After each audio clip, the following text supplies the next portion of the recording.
Muy buenos días, alumnos del primer año de secundaria, o buenas tardes. Me parece que el video se proyecta del mediodía en adelante. Buenas tardes, si es así. Como sabes, estamos en la clase del taller de lectura, en el espacio que ha acondicionado de manera especial el Colegio Genes. Y estando en la semana 38, vamos a ver un texto interesante también de Ventura García Calderón que se llama La momia. Cuando uno piensa en momias, seguramente se imagina el Egipto, las, qué sé yo, las pirámides y estos seres envueltos como en unas vendas. Y bueno, es posible, también son momias, pero en el Perú también hay momias. Y la momia como concepto es un cuerpo que ha sido preparado y procesado de alguna forma para que se preserve de manera eh, no voy a decir completa, pero de lo mejor posible. Así que toda esta situación es bastante compleja y nos pone a pensar un poco de cuánto trabajo habría que hacer para tener a un muerto bien conservado, ¿no? Entonces, Ventura García Calderón nos cuenta una historia, te voy a ir narrando la historia y a partir de ello vamos a ir anotando los personajes, ¿sí? ¿Vamos? Nadie supo exactamente por qué desengaños de política abandonó su diputación en Lima don Santiago Rosales y vino a un apartado feudo serrano a vivir definitivamente en la hacienda Tambo Chico. Entonces, se cansó, algo pasó en Lima que le cansó, que no le gustó y se puso a vivir en Tambo Chico. Vamos a anotar esos datos, ¿ya? El lugar se llama entonces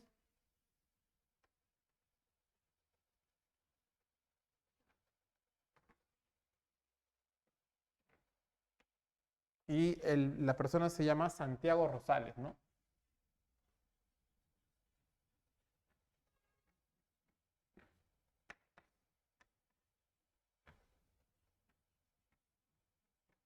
Muy bien. Dice, en compañía de su extraña hija, Luz Rosales, una belleza de postal que asombraba a los jóvenes de la sierra por el esplendor de su cabellera rubia. Por nuestras razas morenas, el rubio ha sido siempre un atributo misterioso. Rubios son los Cristos y el primer rey mago que en los nacimientos infantiles de diciembre avanza hacia una cuna entre corderos.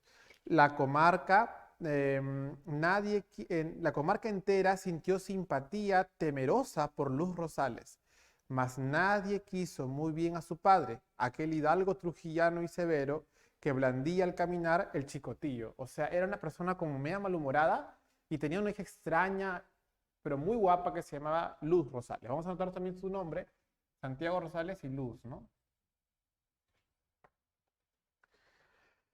Dice, Tambo Chico, denominado así con modestia orgullosa por algún español perdonavidas, es la más dilatada de las haciendas del valle y encierra en sus términos fertilísimos un río, dos montañas, una antigua fortaleza y necrópolis de indios que llaman la Huaca Grande. Está en el centro del valle, irguiéndose sobre la colina con sus nidos de lechuza siniestra por sus oscuros pasadizos, en donde ningún peón quiere extraviarse. Un camino secreto lleva acaso hasta el río y es fama que por allí escaparon los emisarios de Atahualpa. O sea, está en un lugar que también es un poco misterioso, ¿no? Muy bonito, muy grande, pero también misterioso, ¿no? Llegaban, según la tradición, con sus talegos de oro cuando supieron la ruina del imperio. Allí quedaron las barras de metal a lo largo de los corredores subterráneos, dispuestos en aspas de molino como los rayos del sol en las vasijas indias. ¿Sería posible tomar sin la vigilancia de las lechuzas que están proviniendo el robo con sus silbidos? Las momias de los generales indios allí enterrados se despiertan si alguien quiere violar las tumbas y más de una vez se ha escuchado en la alta noche el ruido de sus mandíbulas al chachar coca amarga con esa masticación interminable de los indios peruanos. Ah, ya, dice que por ese valle hay algunos templos con tesoros y están momificados los líderes. Y si alguien quiere robar el tesoro, esas momias como que se despiertan de su sueño y podrían atacarlos, ¿no? Seguimos leyendo. Por eso, el día que don Santiago Rosales, empedernido coleccionista, quiso completar su serie, ningún indio neto obedeció. Solo empleando peones venidos de la costa, pudo ir trayendo de la Huaca Grande al lomo de mula los utensilios de oro con que enterraban a los indios a sus muertos, vasijas negras con dibujos de lluvia, los dioses orejones que sonreían dilatadamente, llevando en sus manos agarrotadas los rayos del Padre Sol o un vaso de chicha, y en fin, las momias admirablemente conservadas, las momias de actitud sumisa y adolorida, con sus cabellos lustrosos y los dedos enclavijados sobre el pecho, de rodillas ante Huiracocha.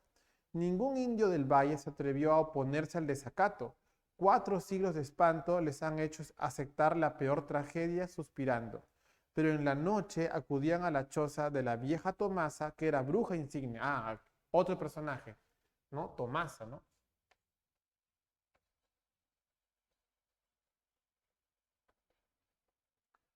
Mm, para pedirle amparo y venganza.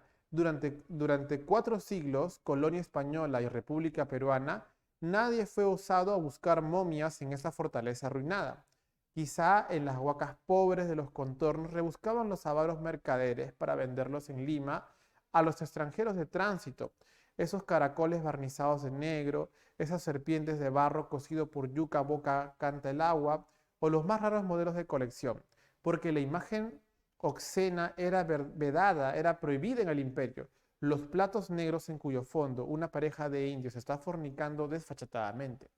Todo ello es simple tributo del muerto para que al despertar a mejor vida pueda morder unos granos de maíz, beber chicha del cántaro y masticar la coca que le dé fuerzas para seguir su ruta hacia el Padre Sol, más allá del lago Titicaca. Pero las momias no, las momias son sagradas. Don Santiago Rosales iba a arrostrar el poder de Tomasa la hechicera. Es decir, en ese pueblo conservaban su tradición. ¿Cuál era su tradición? No toquen a las momias, ¿no? Ninguna persona robaba objetos donde habían momias porque eran los guardianes. Pero este coleccionista, don Santiago Rosales, sí se atrevía a poder buscar las momias, a poder de alguna manera profanar las tumbas, y para ellos era un sacrilegio. Imagínate, por ejemplo, no sé, alguien que sea muy católico o muy católica y se vaya a España, y en España vas a encontrar que hay iglesias que ahora son discotecas. Como no hay congregantes, el edificio se vende y en su construcción de iglesia hay fiestas, hay, ¿no?, las locuras de fiestas alborotadas. Entonces, eso pasa. Durante 15 días con sus noches, este poder pareció fallar, o sea, no había movimiento, se robaban las cosas y las momias no hacían nada. Con infinitas precauciones, comprándolos a precio de tambo, que es leonino, pudieron procurarse un pañuelo del hacendado y sus cabellos, imprudentemente arrojados por el peluquero. Todo ello, unido a extraños menjurjes, sirvió para componer un muñeco de regulares proporciones que llevaba en su pecho un corazón visible, con que en los setentes te regalan los misioneros. O sea, la bruja se valió de algunas cosas extrañas y el cabello que le había cortado el peluquero a don Santiago Rosales para hacer un muñeco. Sigamos leyendo. Todo ello unido a extraños menjurjes sirvió para componer un muñeco, ¿no? Bien. Y en el centro del corazón, después de haber investigado por la amargura de la coca mascada en común, si la suerte sería favorable, clavaron todos, llorando, uno de esos alfileres rematados en cuchara de oro con que cierran el manto de las mujeres. Un sapo hinchado agonizaba allí junto a los candiles y el murciélago del muro, prendido por las alas, abría y cerraba el pico triste. Entonces una lamentación sumisa, tétrica a los poderes infernales, comenzó por la boca de la hechicera. Mamá Coca, mamitai, te pido por el diablo de Huamachuco, por el diablo de Huancayo, por todos los diablos rabudos. Hasta las altas horas las quenas del valle parecían alegres, anunciando que la aurora vería la redención de la raza vencida. Pero el día siguiente estaba don Santiago y su hija a caballo, dirigiéndose a los trabajos de excavación en la fortaleza. De lejos, la cabellera rubia de la niña Luz relucía deslumbradoramente.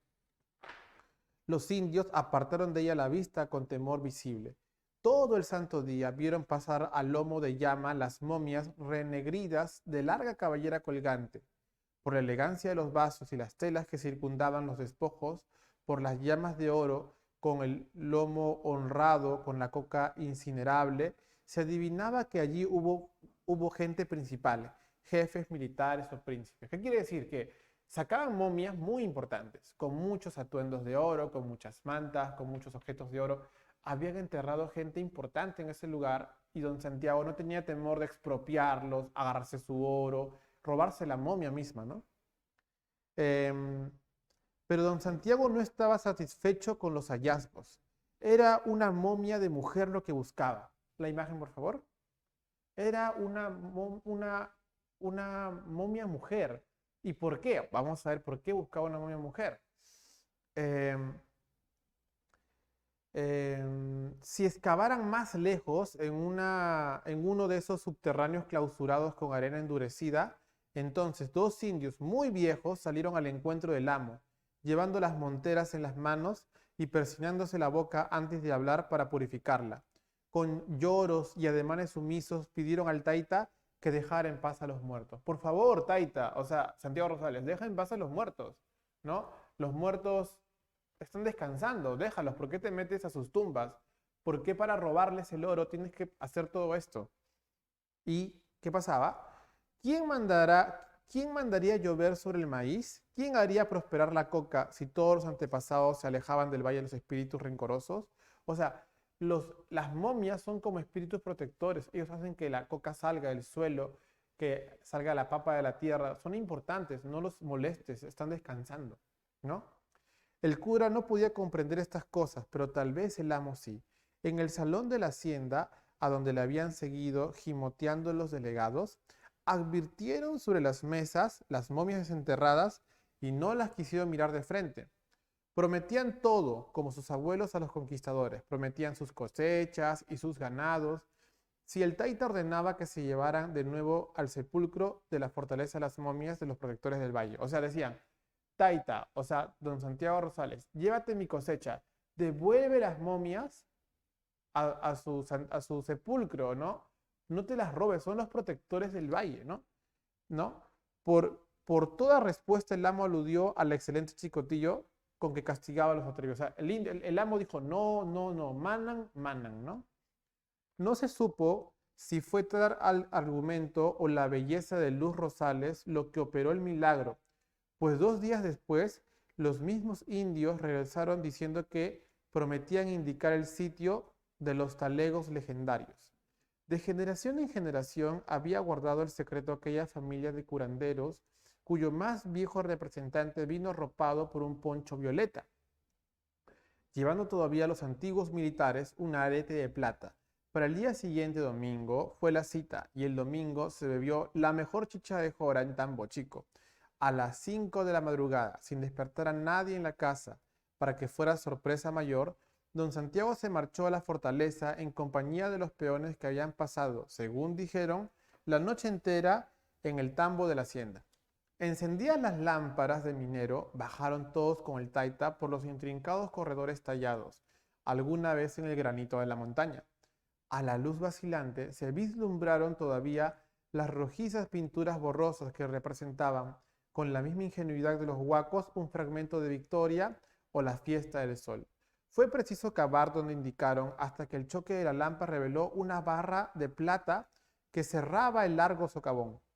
2 horas trabajaron afanosamente para levantar la lápida que dejó abierto el forado lleno de calaveras, comenzando allí un pasadizo de piedras embutidas una en otra con tan perfecta ensambladura como las del Templo del Sol que está en Cusco. O sea, estaban penetrando partes prohibidas y nuevas para buscar una momia, ¿no? En especial.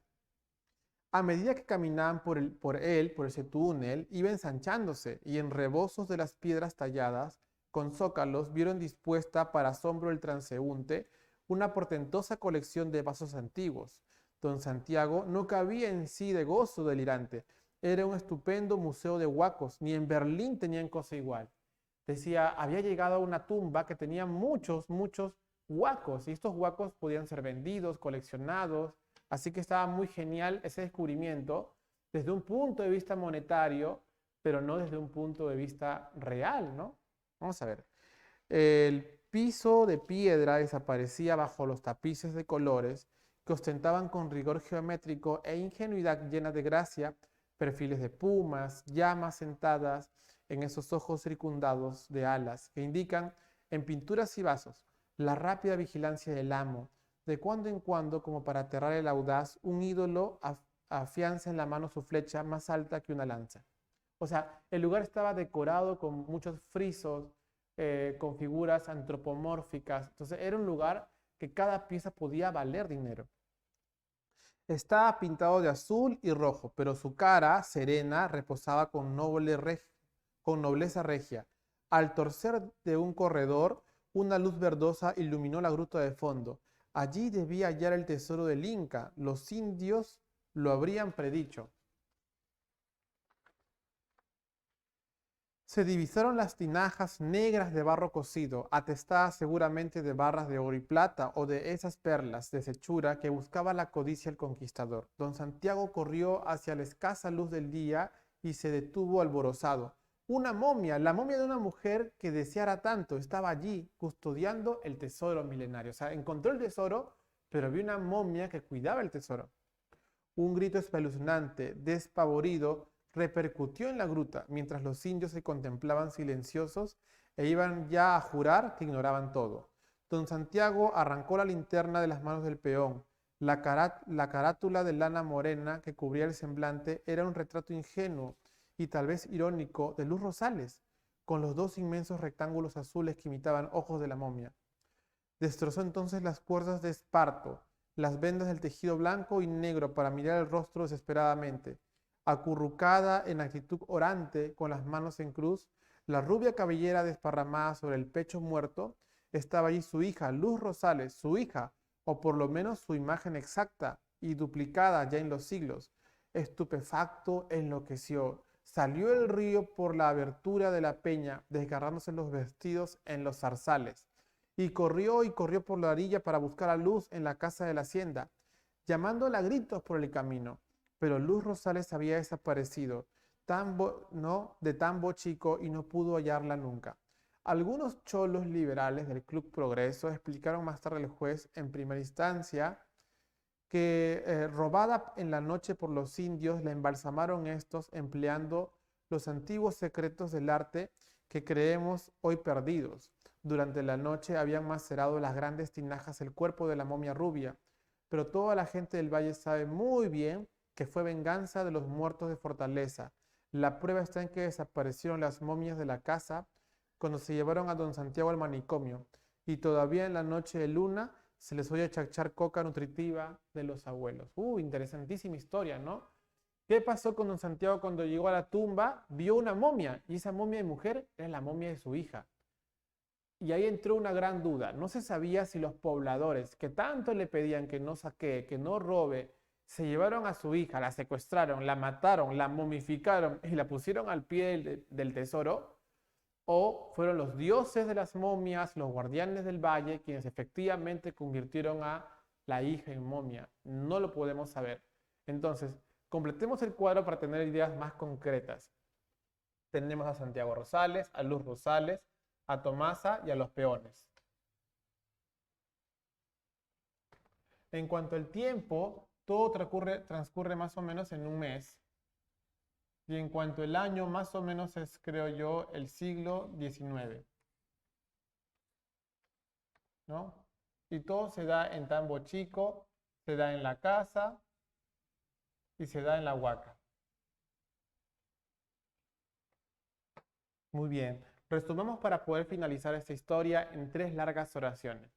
Primero, ¿no? Don Santiago Rosales se muda al pueblo de Tambo Chico con su hija, desistiendo de la vida en Lima. En segundo momento, ¿no?